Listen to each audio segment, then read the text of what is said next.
आजको कन्टेन्ट रहेको छ वार्सामा घुम्नै पर्ने केही महत्त्वपूर्ण ठाउँहरू। यो चाहिँ वार्साको palace of culture and science भनेर चिनिन्छ। सुरुमा चाहिँ हामी त्यहाँ घुम्यौँ। त्यहाँ गएर बिहानै गएर हामीले त्यहाँको वरिपरि सिनहरू हेऱ्यौँ। यो सबै देखाइएको सिनहरू चाहिँ प्यालेस अफ कल्चर एन्ड साइन्सको सिनहरू थियो। अनि हामी एकछिन त्यहाँ घुमेपछि हामी भार्सो टावर गयौँ र यो सिन चाहिँ भार्सो टावरको सबैभन्दा तल्लो फ्लोरमा भएको यो सिनहरू हो।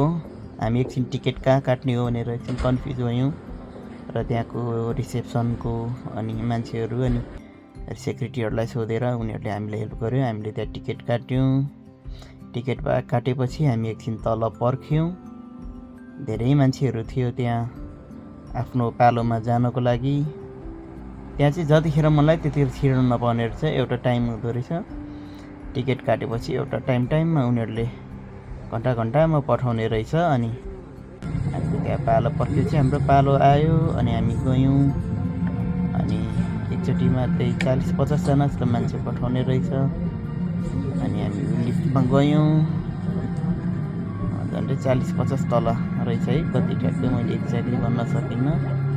तर यो चाहिँ युरोपकै सबैभन्दा अग्लो टावर भनेर चिनिँदो रहेछ। अनि हामी त्यहाँ माथि लिफ्टमा गयौँ। अनि त्यसपछि हामी त्यहाँ माथि गएर सबै सिनहरू वरिपरिको सबै पर आँखाले भ्याउनेसम्म सबै सिनहरू देखिँदो रहेछ। यो प्यालेस अफ कल्चर एन्ड साइन्सको टावर पनि देखिँदो रहेछ, कति नजिक देखिँदैछ यहाँबाट। अनि हामीले त्यहाँ निकै नै हावा चलिरहेको थियो, त्यही पनि हामीले हेऱ्यौँ, रमाइलो लियौँ, एकदमै इन्जोय गऱ्यौँ। गाडीहरू कुदिरहेको देख्दै थियो। अनि ग्राउन्डहरू सबै त्यहाँ टावरदेखि चाहिँ सबै वार्साको वरिपरिको सबै भ्यूहरू मजाले देखिँदो रहेछ। चिसो पनि थियो, हावा पनि बेसरी चलिरहेको थियो। ज्याकेट चाहिँ लिएर जानु पर्दो रहेछ, माथि चिसो हुँदो रहेछ। अनि रमाइलो भयो। माथि टुप्पोमा एउटा अर्को टावर पनि रहेछ।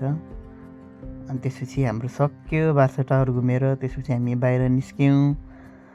अनि बाहिर निस्केर अनि हामी अब अर्को ठाउँ घुम्नलाई हामी अगाडि बढ्यौँ।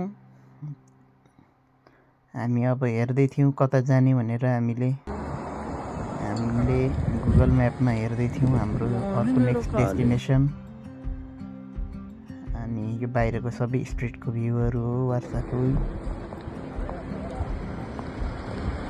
हामी कहाँ जाने भनेर पनि सल्लाह गर्दै थियौँ।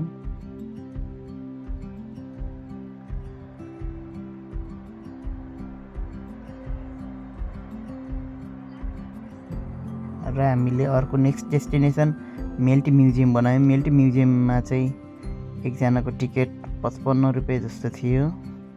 र त्यहाँ पनि जतिखेर मनलाई त्यतिखेर छिर्न नपाउने रहेछ। अनि हाम्रो 2:30को लाइन थियो। अनि हामी एकछिन 1-2 घन्टा बाँकी नै थियो। कहाँ अब गएर टाइम स्पेन्ड गर्ने भन्दाखेरि हामीले सोच्यौँ त्यही मेल्टी म्युजियमकै नजिकैको अर्को डेस्टिनेसन त्यहाँ पार्कमा हामी गयौँ। त्यो पार्कमा गएर हामीले 1-2 घन्टा बितायौँ। अनि हामीले त्यो पार्कमा 1-2 घन्टा बिताएपछि अनि हाम्रो मेल्टी म्युजियमको यता टाइम पनि आउन लागेको थियो। अनि हामी मेल्टी म्युजियमको लागि फर्किनुपर्छ भनेर हामीले एकछिन, त्यो पार्कको नाम चाहिँ सेक्जन गार्डन हो। सेक्जन गार्डनमा हामीले एकछिन घुम्यौँ। सेक्जन गार्डनमा पनि रमाइलै थियो। 1-2 घन्टा बिताउनको लागि राम्रै थियो त्यो ठाउँ। घाम चाहिँ त्यति नलागेको कारणले गर्दा। अब हामी फर्क्यौँ मेल्टी म्युजियम। लगभग 2 घन्टा जस्तो त्यहाँ घुमेपछि बल्ल 2:30 बज्न लागेको थियो। अनि हामी आयौँ मेल्टी म्युजियममा। मेल्टी म्युजियम पनि रमाइलो थियो। धेरै क्लिपहरू चाहिँ हामीले राखेनौँ मेल्टी म्युजियमको, तर एकदम रमाइलो थियो। त्यसपछि हामी रोयल क्यासल गयौँ। रोयल क्यासल चाहिँ पुरानो यो राजाहरूको बस्ने ठाउँ रहेछ। अनि त्यसलाई चाहिँ एउटा ऐतिहासिक रूपमा सुरक्षित गरेर राखेको रहेछ। त्यहाँ पनि हामी एकछिन घुम्यौँ। रोयल क्यासल पनि एकदमै रमाइलो थियो। मान्छेहरू नयाँ नयाँ टुरिस्टहरू निकै धेरै घुइँचो थियो। त्यहाँ पनि मान्छेहरू धेरै फोटो खिच्ने रमाइलो गर्ने, कोही टुरिस्ट गाइडहरू लिएर आएर उनीहरूले एक्सप्लेन गरिदिँदै थियो त्यो ठाउँको बारेमा। राम्रो थियो, यो पनि एकदमै घुम्नलाई लायक ठाउँ थियो यो रोयल क्यासल। अनि त्यसपछि रोयल क्यासलसँगै अर्को ठाउँ चाहिँ त्यहीँसँगै जोडिएको थियो ओल्ड टाउन। रोयल क्यासल हुँदै घुम्दै जाँदाखेरि ओल्ड टाउन पनि आउँथ्यो, त्यहीँ सँगसँगै आउँथ्यो। अनि ओल्ड टाउन पनि हामीले मजाले घुम्यौँ। ओल्ड टाउनमा पनि एकदमै राम्रो ठाउँहरू थियो, हेर्नलाई लायक ठाउँहरू थियो। फोटोहरू खिच्नु पऱ्यो भनेदेखि राम्रो आउँथ्यो। बाटोमा पर्यटकहरूको लागि भनेर विभिन्न कलाकृतिहरूको बिक्री भइरहेको थियो। फोटोहरू, आर्टहरू, ह्यान्डिक्राफ्टहरू, अनि कल्चरसँग रिलेटेड, रिलिजनसँग रिलेटेड आर्टहरू है, ह्यान्डिक्राफ्टहरूको चाहिँ बिक्री भइरहेको थियो त्यहाँ। र त्यसपछि यो पनि सबै ओल्ड टाउनकै यो सिनहरू हो।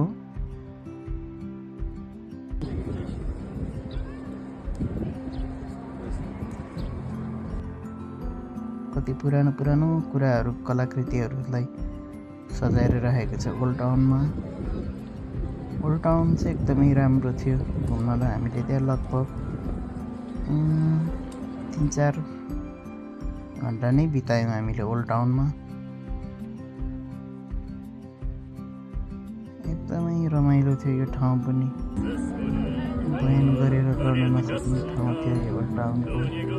विशेषताको बारेमा भन्नु पर्दाखेरि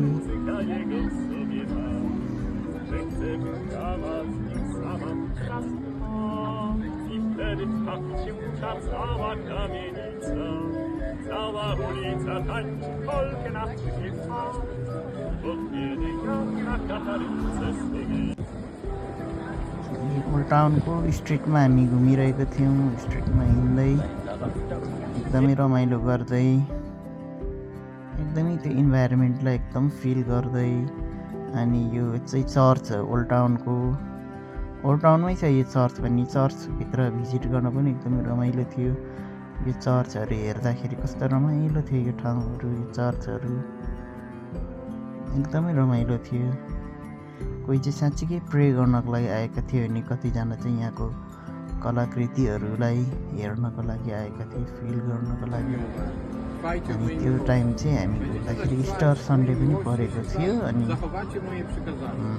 इस्टर सन्डेको बेला नै बाहिर चाहिँ त्यहाँको पुजारी चाहिँ बाहिर निस्केर एक्सप्लेनहरू गर्दै थिए।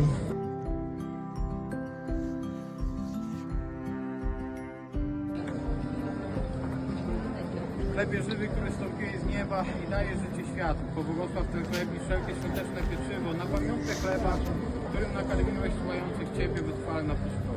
पुजारीले इस्टरको बारेमा केही एक्सप्लेनेसनहरू दिइरहेको थियो। र कतिजना साँच्चीकै धर्मावलम्बीहरू आएका थिए भने कति चाहिँ जस्ट त्यो घुमेर त्यो हेर्नको लागि आएका।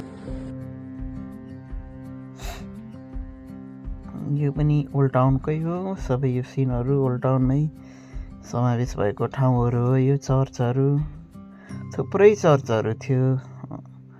हामीले जति भ्यायौँ त्यति 2-3वटा चर्चहरू मात्र हामी घुम्यौँ। एकदमै रमाइलो थियो त्यहाँको ठाउँहरू, दृश्यहरू सबै फ्री नै थियो। यहाँभित्र पस्नको लागि कुनै शुल्कहरू पनि लाग्दैन थियो।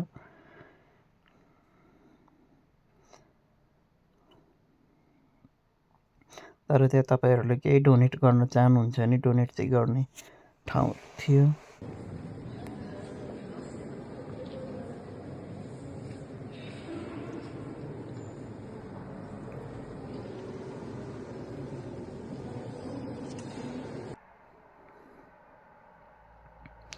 यो पनि सबै ओल्ड टाउनकै हो।